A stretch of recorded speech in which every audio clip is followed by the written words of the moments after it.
Marre de subir le système? Ici, on parle de ralentir, vibrer, créer et reprendre sa liberté intérieure.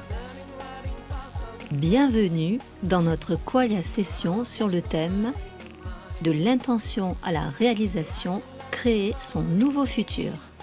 Un clic sur la cloche, un commentaire, un pouce nous donneront le sourire. Bonjour à toutes et à tous. Aujourd'hui, nous allons explorer ensemble un sujet fondamental. Comment passer de l'intention à la réalisation? Pourquoi avons-nous des intentions sincères, profondes, et pourtant si souvent nous répétons les mêmes scénarios, les mêmes obstacles, les mêmes peurs, les mêmes chemins? Nous allons comprendre comment naît une intention, comment savoir si elle est juste, comment fonctionne la boucle du temps, comment apparaissent les synchronicités et surtout, comment créer un futur différent. Comment naît une intention? Pour comprendre comment naît une intention, nous devons d'abord regarder la nature du temps. Einstein disait « La distinction entre le passé, le présent et le futur n'est qu'une illusion ». La science moderne confirme aujourd'hui que 1. Le présent contient déjà des informations du passé et du futur. 2. Que notre perception du temps est linéaire et qu'elle est une construction biologique. 3. Que nous vivons dans un éternel présent. 4. Que le futur existe déjà sous forme de probabilité. Nous pourrions imaginer notre futur comme une carte GPS. Si nous ne changeons rien, il nous reconduit toujours vers le même chemin. Mais dès que nous modifions quelque chose, une pensée, une habitude, une émotion, le futur se recalcule. Et c'est précisément dans ce recalcul que naît une intention. Une intention peut émerger d'un besoin, d'un désir, d'une émotion, d'une intuition qui peut être issue de l'expérience ou transcendante, hors espace-temps, venant de notre soi profond. L'intention est donc un mouvement de conscience qui tente d'orienter notre trajectoire. Et pour savoir si cette intention est juste, voyons comment les qualia et les synchronicités viennent confirmer nos directions. Qu'est-ce qu'une intention juste? Qualia, intuition et synchronicité nous guident. Une intention peut venir de deux endroits très différents en nous. D'abord, les intentions du mental. Elles viennent de la peur, de l'ego, des croyances, de l'éducation, des blessures, des attentes sociales. Elles sont raisonnables, mais prisonnières du passé. Elles créent des projections, pas des transformations. Et puis, il y a les intentions du soi profond. Celles-ci ne sont pas logiques. Elles sont évidentes. Elles ne forcent pas. Elles appellent. Alors comment faire la différence? Les qualia sont les marqueurs corporels de vérité. Ce sont les qualités subjectives de notre expérience intérieure. C'est ce que notre corps ressent quand quelque chose est juste ou ne l'est pas. Voyons les qualia d'une fausse intuition, créée par le mental. Une tension dans le plexus, de l'agitation, le sentiment de devoir se justifier, une excitation nerveuse, une contraction, une peur de manquer de quelque chose. Les qualia d'une vraie intuition qui proviennent du soi nous renseignent en tant que détente corporelle, respiration plus fluide, sensation d'ouverture, alignement intérieur, calme vibrant, évidence tranquille. Notre corps reconnaît la vérité avant notre esprit. Les synchronicités sont la validation vibratoire du futur. Jung définissait la synchronicité comme une coïncidence porteuse de sens sans lien causal apparent. Elle fonctionne sur la base de la résonance vibratoire, pas de la logique. Un exemple concret.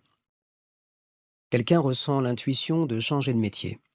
Juste une sensation, pas une réflexion. Dans les jours qui suivent, une personne en parle devant elle sans savoir qu'elle y pensait. Ou bien un article apparaît exactement sur ce sujet. Ou un livre tombe littéralement d'une étagère lié à ce sujet. Ou bien encore, elle rencontre quelqu'un qui travaille justement dans ce domaine. Ce n'est plus du hasard. C'est un futur potentiel qui commence à se brancher dans le présent. C'est cela une synchronicité. Un moment hors du temps où une porte s'ouvre.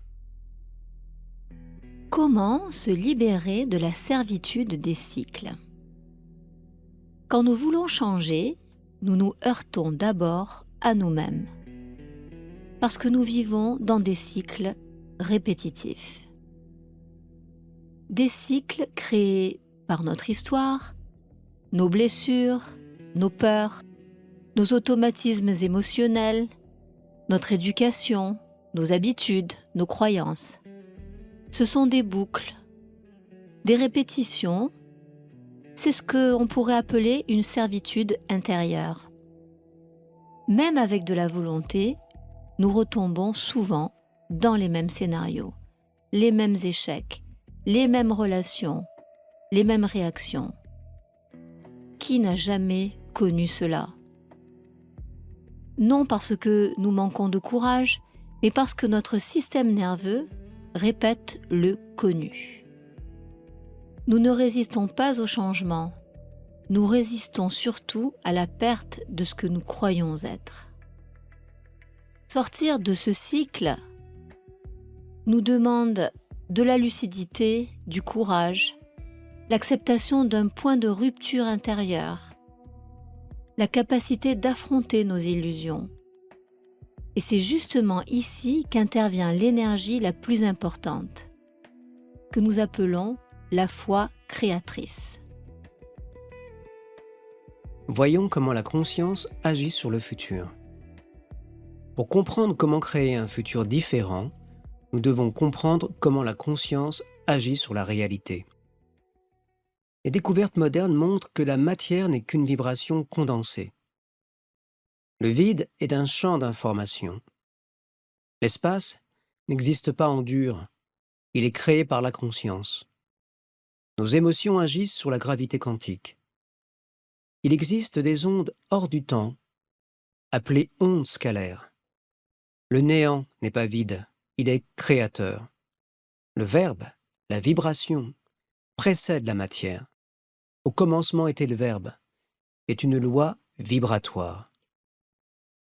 Prenons un exemple concret. Imaginez que vous êtes dans une pièce, dans le noir complet. Vous ne voyez rien.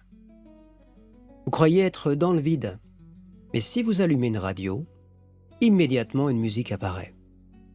La musique était déjà là, dans la pièce, même dans le noir. La pièce n'était pas vide. Elle était remplie d'ondes, d'informations, de vibrations que vous ne perceviez pas, tant que vous n'étiez pas accordé. Maintenant, la radio est votre conscience. La musique est la réalité que vous percevez. Les ondes dans la pièce sont les potentiels de votre futur. La fréquence sur laquelle vous vous accordez est votre état émotionnel et vibratoire. Ce que vous captez dépend de votre vibration. Et si vous changez de fréquence, vous changez la station, vous changez la musique, donc vous changez la réalité que vous percevez. En conclusion, tout est vibration, l'univers est vibration, nous sommes vibration. Et cela change tout, car une pensée seule ne crée rien. Une pensée chargée d'émotions crée un futur. Nos émotions modifient les probabilités du réel. La foi créatrice est une vibration qui attire un futur vers nous. La prise de risque est l'ancrage physique de cette vibration.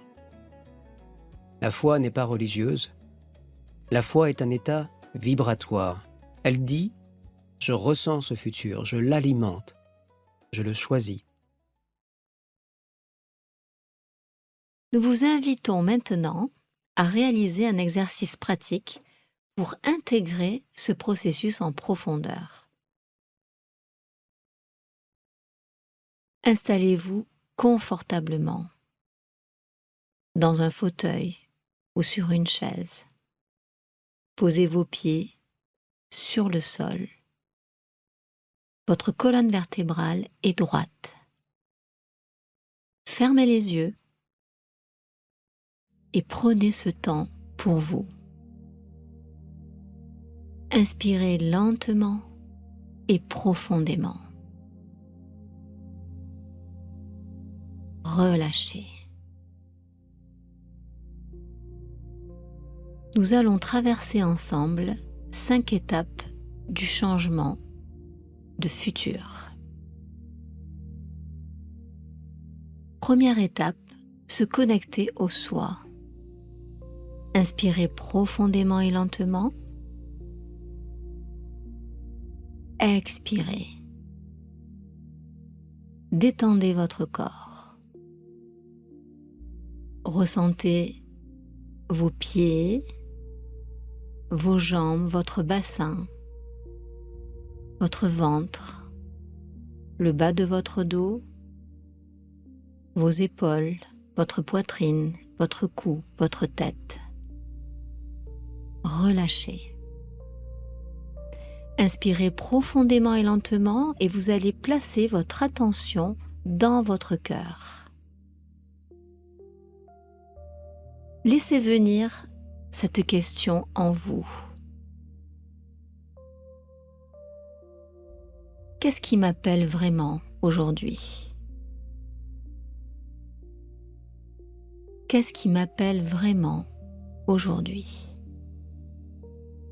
Ne cherchez pas la réponse, ressentez simplement ce qui serait juste pour vous, de façon spontanée.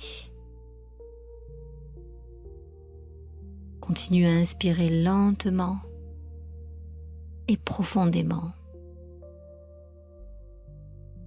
Étape 2, nous allons observer les conditionnements. Observez ce qui remonte en vous. Ce peut être une peur, une croyance, un doute, un souvenir. N'essayez pas de l'effacer. Observez-le, regardez-le, reconnaissez-le. Il n'a plus besoin de vous contrôler.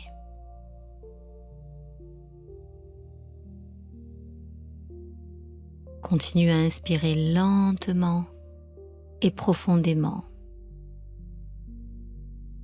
Prochaine étape, se réaligner. Inspirez tout doucement à votre rythme et expirez. Ressentez une ligne verticale en vous, votre axe. Une ligne lumineuse qui part de la terre et qui suit votre colonne vertébrale et remonte au-dessus du sommet de votre crâne. Oui, c'est votre axe, votre intégrité, votre présence. Sentez l'espace intérieur redevenir clair.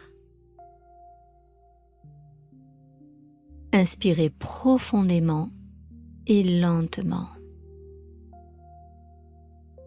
Vous allez maintenant unir votre pensée et votre émotion. Imaginez une lumière qui relie votre tête et votre cœur. Une lumière douce, paisible, qui relie votre tête et votre cœur. Une pensée claire dans la tête, une émotion vraie dans le cœur. C'est cette union qui crée.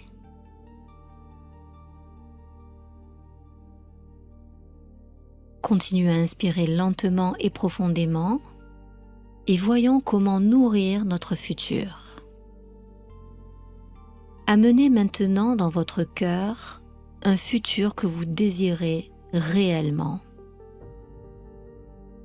Voyez-le, imaginez-le, ressentez-le, comme s'il était déjà là. Continuez à inspirer lentement et profondément. Sentez ce qui vous fait du bien. Sentez cette émotion que vous procure ce futur. Laissez-la grandir en vous. Respirez au-dedans. Et dites-vous intérieurement, je le choisis.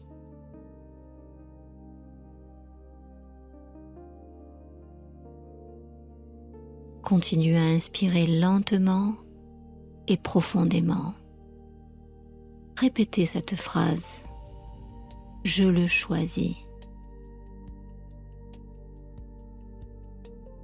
Encore. Une dernière fois. Je le choisis. Gardez ce futur dans votre vibration. Inspirez lentement et profondément. Observez ce qui se passe en vous quand vous pensez et projetez ce qui vous fait du bien. Cela pourrait peut-être même vous faire esquisser un sourire de bien-être, une joie naissante. Inspirez profondément et lentement. Nourrissez-vous de cette sensation. Vous pourrez répéter cet exercice autant de fois que nécessaire, de façon à bien ancrer en vous cette nouvelle perception, afin qu'elle devienne une nouvelle réalité. Phase 2. Le passage à l'action accompagne l'intention. Dans la vie réelle, une intention ne suffit pas. Il faut la mettre en mouvement. Et la mise en mouvement, ce n'est pas forcément faire les bonnes actions logiques. Souvent, les actions qui nous rapprochent de notre souhait n'ont aucun lien causal direct avec le résultat final. Par exemple, vous voulez changer de travail. Vous mettez à jour votre CV, vous rangez votre bureau, vous appelez quelqu'un, vous suivez un atelier, vous envoyez un email, vous discutez avec une personne rencontrée par hasard. Aucune de ces actions n'est la cause du changement, mais chacune change votre fréquence, votre posture intérieure, votre disponibilité. Ces gestes disent au réel « je suis prêt, je bouge, j'ouvre la porte ». Et c'est dans cette dynamique que les synchronicités arrivent. Une rencontre, une proposition, une idée qui tombe au bon moment. L'action, ce n'est pas forcer le futur. L'action, c'est se mettre à la même vibration que le futur qu'on appelle. L'intention donne la direction. La mise en mouvement crée l'ouverture pour que le futur nous trouve.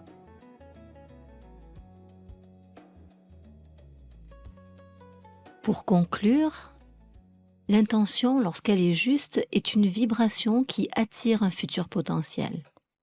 Et lorsque nous nourrissons ce futur, avec notre foi, notre émotion, notre action alignée, il se manifeste. Une seule question reste vraiment importante. Quel futur vous appelle aujourd'hui? Et quelle micro-action allez-vous poser dans les prochaines 24 heures pour lui donner corps, pour lui donner vie, pour la mettre dans une nouvelle réalité? Merci à vous d'avoir partagé ce moment. Si vous avez apprécié notre contenu, n'oubliez pas, un clic sur la cloche, un pouce, un commentaire, cela nous permettra de gravir la montagne youtubesque. Salut, à la prochaine!